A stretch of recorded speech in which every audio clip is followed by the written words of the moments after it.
against authoritarianism. Protests right now, in our moment, are a really salient and important part of the pushback to the militarized, chaotic, physical force that Trump is using against not just immigrants, but Americans all over this country. And given that, it probably should come as no surprise that the Trump administration is trying to give themselves all sorts of new, very intrusive powers against American citizens who might want to protest against them. And this is a subject that I think there is a real media challenge in terms of conveying the seriousness of this stuff. And I've struggled it with myself. This is a story that I care about a lot. I think it's hard to convey. It's hard to get people to picture exactly the risk here. Not too long ago, a couple years ago, I wrote the introduction to this book. It's called Pegasus: How a Spy in Your Pocket Threatens the End of Privacy, Dignity, and Democracy. I did not write this book. It's an excellent book. It's written by two amazing, investigative, award-winning journalists from France. I wrote the introduction to that book, though, because I've been basically like standing on my head, contorting myself, trying to figure out a way to do this story, how to make it make sense to an American audience, that we need to watch out now, in this generation today. We need to watch out for a kind of authoritarian surveillance technology that was never, ever available to authoritarian regimes in the past, but is available to authoritarian regimes now. And in our time, this technology has been sitting on the table like a loaded gun, waiting for a would-be dictator to come to power in America and use it against us.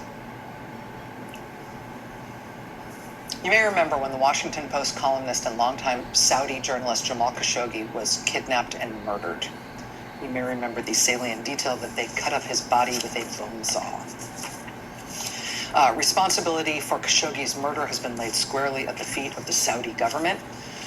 The tactical means by which they got to him has in part been laid to a piece of spyware. Cell phone spyware called Pegasus. It's spyware that infects your phone. They target your phone. You don't have to do anything wrong to be infected with it. You don't have to click on anything or do anything. They infect your phone with this spyware without you ever knowing it. Your phone shows no sign of it. And once they have infected your phone, they get access to everything that is on your phone and everything that you do with your phone. They can access its location at any time. They can turn on the microphone to hear what's happening where you are. They can turn on the camera to see you and what's around you. They can see all of the photos on your phone, all of your contacts, all of your messages, all of your notes to self, everything, even stuff that you might think is encrypted. It's not encrypted when you look at it on your phone. If you can look at it on your phone, they will have it. People close to Jamal Khashoggi were found to have been targeted, to have had their phones targeted with Pegasus software before he was murdered. Pegasus has been used to target opposition politicians and activists and lawyers and journalists all over the world, some of whom have subsequently been assassinated by despotic regimes. When this kind of a spyware surveillance tool emerged as a favored weapon for authoritarian governments and murderous dictatorships around the world, the Joe Biden administration banned the US government from ever using that particular spyware or anything like it. Well, then Donald Trump was elected, and the Trump administration has now quietly reversed that ban. And indeed, they have now contracted with a company that makes exactly that same kind of spyware as Pegasus. And which part of the Trump administration is using it? Which part of the Trump administration has been given this surveillance tool? ICE. And are they using it just against immigrants? Yeah, right, as if. Headline in the Washington Post: ICE amps up its surveillance powers. ICE's acting director says the agency will deploy its elite investigative officers to probe anti-ICE protest networks. Former officials have expressed concern that ICE now has a green light not only to monitor immigrant communities, but also to carry out broad surveillance of Americans, exercising their First Amendment right to oppose government action. U.S. citizens who may not themselves be suspected of crimes. According to the Electronic Privacy Information Center, quote, "We don't know if law enforcement or ICE are even getting search warrants to deploy this software." Paragon, the company that makes this version of this no-click take over your phone software, which Trump has now given to ICE.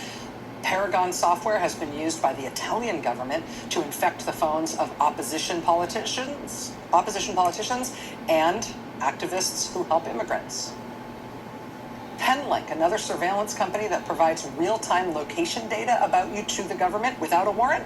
It's been used in the past to target opposition politicians and activists in Mexico and also in Hong Kong. Now our government, and specifically ICE, has those and more.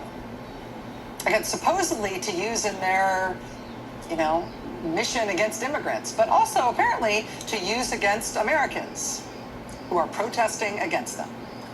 And to use that stuff with or without a warrant, and with or without any restraint at all. This turns your own phone into a spy against you. This is a surveillance capability I have been laying awake at night thinking about for the past couple of years. Now Trump is in power, and Americans are protesting against him every single day of the week and twice on Sundays. And so naturally, he is happily signing the contracts that give his government this power. And he's handing this power to the most untrained, most lawless, most aggressive, pseudo-military parts of his government to use against American citizens, without warrants and without us being notified that it's happening. What are they going to do to us with this stuff? And what do we do about it? Expert help on that here next.